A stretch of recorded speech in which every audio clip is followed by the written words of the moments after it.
When I was 17, I ran away from home and from everything I had ever known. I was sick and tired, living in a town filled with narrow minds and hate. They used to laugh at me, their children called me names, I would run and hide. Hello, hello, hello. I am Claudrine Jackson, and I want to thank you so much for tuning in to A Spoonful of Comfort. We all have a spoonful of comfort. A spoonful is the minimum amount of anything that we can give anyone. A spoonful of medicine goes a long way, so maybe a spoonful of comfort will go a long way. Bless the Lord, O my soul, and all that is within me. Bless his holy, holy name. I will bless the Lord. I will never forget the glorious things he has done for me and is still doing for me. And to our watching audience, grace be to you and peace from God the Father and our Lord Jesus Christ. And may grace and peace be multiplied unto you. Grace and peace and health and prosperity. May it all be multiplied unto you. I'm so glad that you tuned in to A Spoonful of Comfort, and I am hoping that you will contact me. I haven't gotten much feedback about the show, not from people who watch the show. You can email me at Jackson Claudreen, CLAUDREEN, at sbcglobal.net. That's Jackson Claudreen, CLAUDREEN, at sbcglobal.net. You can also reach the Purvis Jackson Foundation at Post Office Box 04422, Detroit, Michigan 48204. I want to tell you about a couple of upcoming events for the Purvis Foundation. This coming Sunday, which is July 15th, there will be a golf tournament. And I want to say thank you to Wesley Gullick, Richard Welsh, Hollis Sheffield, and Maurice Cochran. They are the Big Ticket Classic people. This golf event is called the Big Ticket Classic. It's going to be at Rouge Park Golf Course this coming Sunday at 1 p.m. I would love to see some of you there, whether you golf or not. And I admit I had never set foot on a golf course until the big ticket people started giving golf events to raise money for the Purvis Foundation. So they had started raising money for the Purvis Foundation from the very beginning. And I thank them and I appreciate them. And if you find yourself out driving around Sunday around that time, why don't you come to Rouge Park Golf Course and say hi? We would all love to see you. The other event that's coming up is the 20 Grand Reunion, which is coming up August the 11th. And that's going to be at Burt's Warehouse at 2727 Russell Street down near Eastern Market. Now, it's going to start at 7 o'clock Saturday, August the 11th. The admission is only $20, and we're hoping to see a lot of you there. Now, the 20 grand was one of the top destinations in the city of Detroit for many years. Not just destinations for people in the city, but destinations for people that came from other places. When Hollywood actresses and entertainers were in town, they all came to the 20 Grand. The 20 Grand was located on 14th and Warren. It's been gone many years. But those of us who used to go to the 20 Grand, I worked there for almost 20 years. The 20 Grand was a big building. Downstairs, they had a 20-lane bowling alley. They also had a snack bar and a bar called the Fireside Lounge, where you could come in and get a drink. And then upstairs, they had the Gold Room, which I think the Gold Room held 400 or 500 people. It was the ballroom. And they had the Driftwood Lounge. Now, the Driftwood Lounge is where all the entertainers performed. So those were the good old days. So even if you weren't around during the heyday of the 20 grand, which was from, I'd say, all during the 60s and the 70s, ask your parents about the 20 grand. I'll bet they can tell you a few stories. And you don't have to have been attending the 20 grand to come to the 20 grand reunion. So hopefully some of you will come to the 20 grand reunion. But if you can't come, maybe you'll watch my show afterward and you will see, because we're going to film the people that used to be, I call it, that kept the wheels rolling there at the 20 grand. We're going to film them. We're going to film the employees, and we're going to have a show, and it's going to be shown on A Spoonful of Comfort. So hopefully you'll come to the actual reunion, but if you can't make it, then hopefully you'll tune in to A Spoonful of Comfort to see what we were up to. August the 11th, Burt's Warehouse, 2727 Russell. That's right across from Eastern Market. And the Purvis Foundation, we have helped over 500 people since the Purvis Foundation was started. We've helped parents send their children to camp. We've helped parents buy medications, buy therapies. I just sent off a check today to someone for some equipment she needs for her son. Now, wealthy people with handicapped kids, they don't need the Purvis Foundation because they can do things for their children themselves. Poor people need help. Anybody that has a handicapped child needs help. But if you're poor with a handicapped child, you really need help. And a lot of the parents are single mothers of children with handicaps because having a handicapped child is hard on the marriage. So I'm grateful to report about these two events that are going on. People with kind hearts who are trying to help children with handicaps and trying to raise money for the Purvis Foundation. And I thank you so much.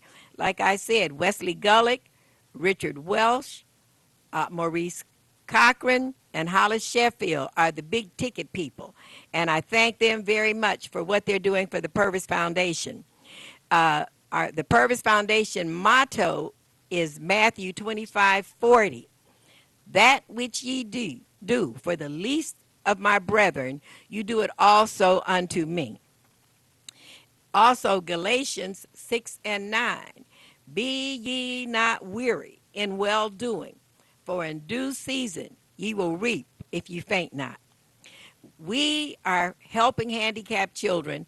They cannot thank us, but we're not doing it for their thanks. We're doing it to help them have some of the same services that wealthy handicapped children have.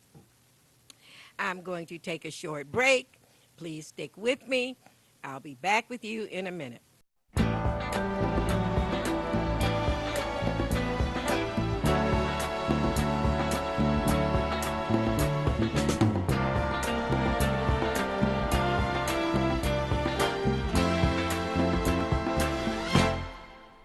When I was 17, I ran away from home and from everything I had ever known. I was sick and tired, living in a town filled with narrow minds and hay.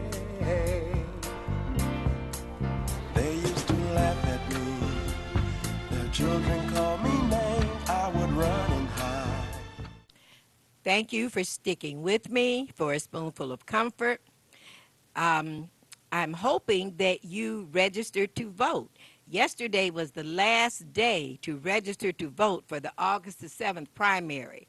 Now, if you did not already register, then you won't be able to vote in the August primary. But I think you'll be able to vote in the November election. Voting is an important right that we have in this country. And I was reading an article by two political science professors at Oakland University, and they're saying that less than 50% of the people who are entitled to vote get out and vote. This election, August the 7th, they're expecting less than 20% of the people who can vote. They're expecting less than 20% of them to vote. So if you can vote, please get out and vote. We are blessed to be able to vote because there was a time when black people couldn't vote. We had to fight for the right to vote. We are not,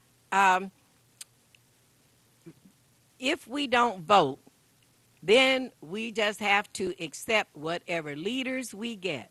And the fact that so many of our leaders nowadays are not people that we wanted may be because we didn't get out and vote.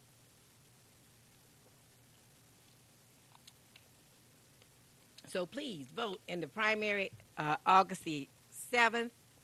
I'm not telling you who to vote for, but the 13th congressional district seat for the U.S. Congress is up. There are 6 people vying for that seat. That's the seat that John Conyers, our senior congressman, held for so many years.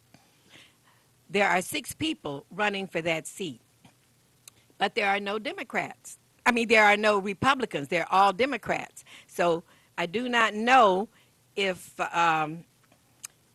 Republicans didn't run because they didn't think they could win or what. But please get out and vote.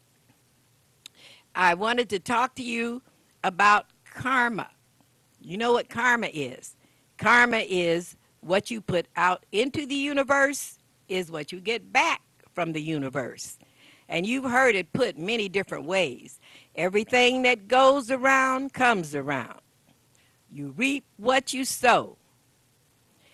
Do unto others as you would have others do unto you. There are some people who do unto others before they do unto you. I've heard people say, I got to do unto others before they do unto me. That's not the correct way to do things. Karma, those of you who are not putting positive energy in the universe and are putting a lot of negative energy into the universe, karma is going to get you. I want to share one of my poems with you, which I have shared with you before, and it's called Positive Energy. How would it be if we could see positive energy, the energy that is the key to set us free and keep us young and well and strong and help us bloom our whole life long? Would it be bright like a light to help us make it through the night? Would it sparkle and shine like silver and gold? Would it reveal a lie we've been told? Would it soothe our spirit and dry our tears and help us chase away our fears? Would it lift us up above the fray and give us the strength to find our way? I hope that you agree with me that positive energy would be nice to see. We can all put a little positive energy into the world, even if it's just a smile or a pat on the back. And one of our scriptures says that energy is God's energy, an energy deep inside that God himself willing and working to give us everything that we need to develop to our full potential. So remember, positive energy. And remember, when you talk to people, pleasant words are a honeycomb. Proverbs 16:24 says, pleasant words are a honeycomb, sweet to the spirit and health to the bones. So we all have some pleasant words that we can use. So please remember to put positive energy into the universe. The universe is vast, but it starts the minute you walk out of your door. So if everything is going wrong in your life, pray about it. Try to put positive energy into the universe. And I'm not saying that if you put positive energy into the universe, nothing will ever go wrong, because it will. But that is where faith comes in. If your faith is as a grain of mustard seed, you will get through whatever it is that you were going through. So remember positive energy. And when we talk about comfort, one of my comforts is traveling. I love to travel. And I am a witness to the power and the glory and the beauty of the Lord. And if you've done any traveling, so are you. You can see God's fingerprints all over the world. Have you been to Niagara Falls and seen the power of the falls? If you haven't, put it on your to-do list. Have you been to the Grand Canyon? You go someplace like Niagara Falls, the Grand Canyon, you know God did it. You look at that and you say, God not only did it, he showed out. What about the Atlantic Ocean and the Pacific Ocean? Who put all that water in those oceans? Man couldn't do it. So traveling brings you closer to God. If you get to travel, and you don't have to go far away. I mean, we have beautiful locations right here in Michigan where you can travel to. Mackinac Island is one of Michigan's beautiful destinations. Traverse City, that area, driving along Lake Michigan. There are many beautiful places where you can travel right in your own state. And, you know, it's been on the news lately about the soccer team in Thailand that were trapped in that cave for all that time. They've been rescued. They showed just how difficult it was to rescue those people. But I constantly say that God is still working miracles in the world, because it took 12 days for them to even find out that the young men were still alive. And then all these divers from all over the world, everybody went, and the people that could led the boys out. So they're in the hospital now. But what wonderful people we have in the world to go to risk their own lives to rescue these young men. And I have a cave story. I went cave exploring on the island of Curacao.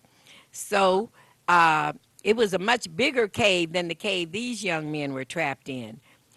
I loved going into the caves, and I loved being there for about 10 minutes. Our tour was a 45-minute tour.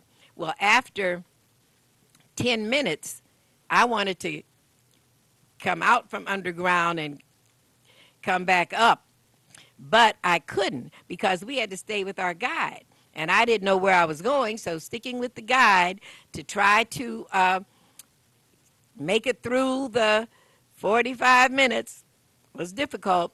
But as we were exploring the cave, there was one room that was wet, and then there was another room that had one kind of formations. And then we get to a room, and he says, well, this is where the bats are. And I thought, bats? I didn't count on bats. And I did not look up to see the bats. He said, you look up, and you'll see all the bats on the ceiling. And I said, I'm underground, I'm in a cave with bats. That's not my dream. That's not my dream trip. That's a nightmare. So I had already decided that caves were off the list for things for me to do. And after this event with these young men in the cave, it's definitely something I won't be doing again. I like exploring. I have a sense of adventure, but Cave exploring is not something that I will do anymore. And I have not seen a volcano. That had been on my list. But I know you've heard the stories about the volcano that was erupting in Hawaii for such a long time. So maybe I won't go to a volcano either. But I do want to tell you about one exciting trip uh, in Turkey. I was in Izmir, Turkey, and I stood on the top of a mountain, which was the mountain where Alexander the Great formed his army 500 or 600 years ago. Izmir, Turkey. I'm on top of the mountain, and he formed his army there to attack and capture the city below. So I'm on the top of the mountain, I'm looking down at the city below, and I saw exactly how it could be done, how he could form his army with the city below not even knowing they were up there, and then sweeping down and attacking the city.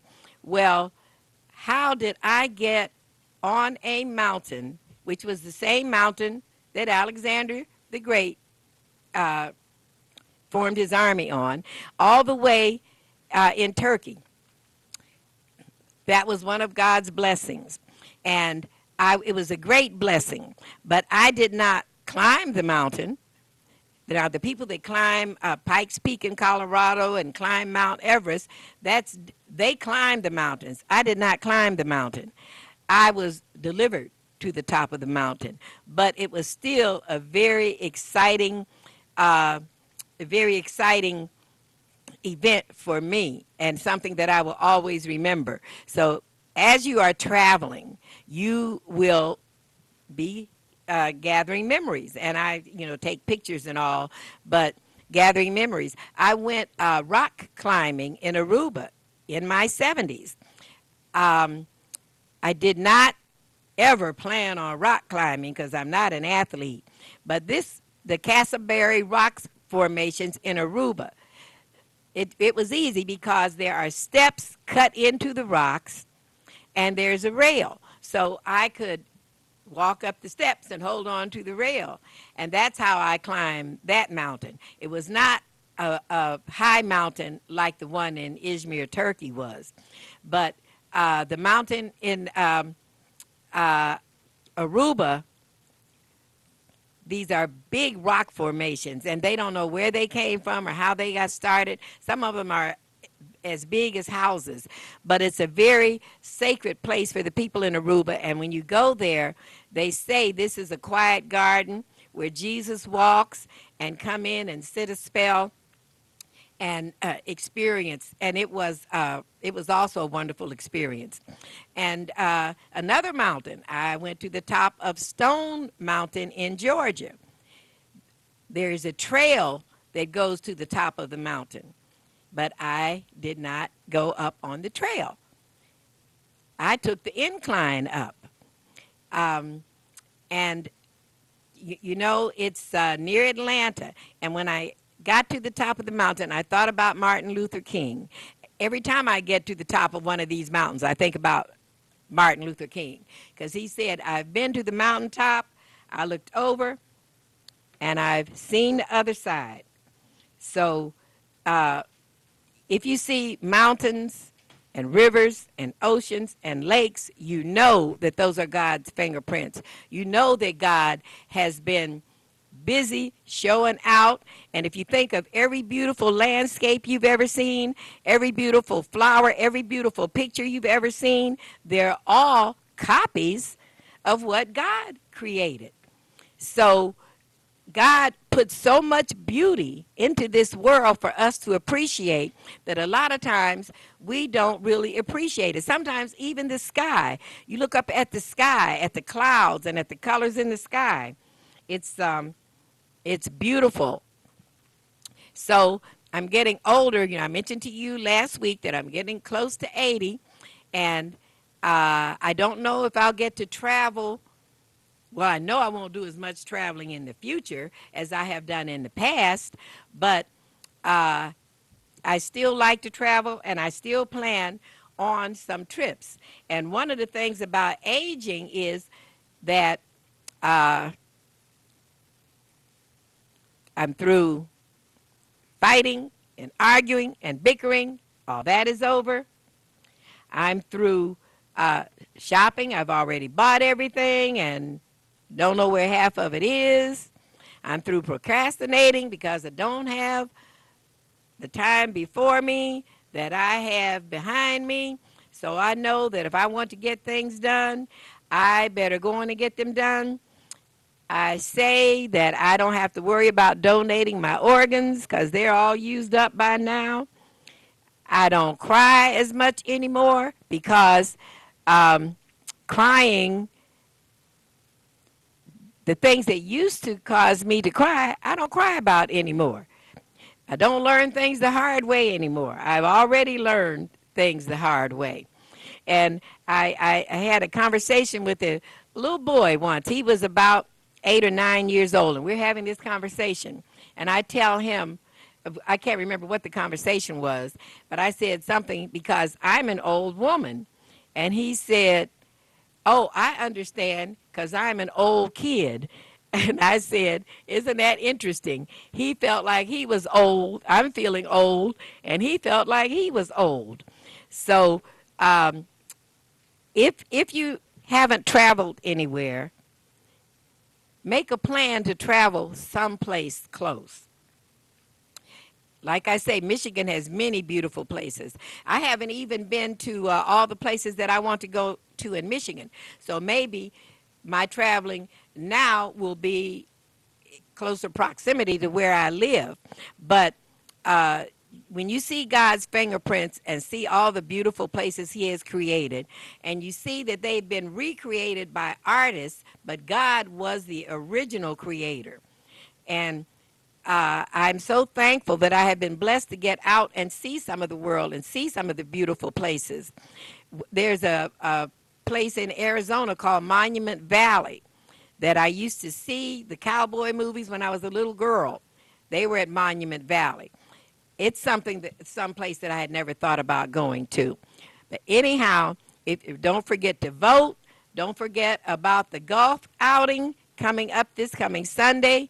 Don't forget about the 20 grand reunion coming up August the 11th.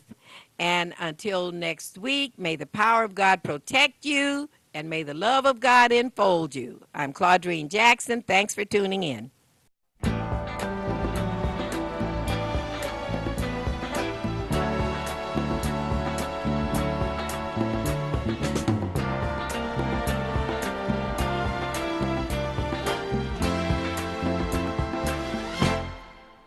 When I was 17, I ran away from home and from everything I had ever known. I was sick and tired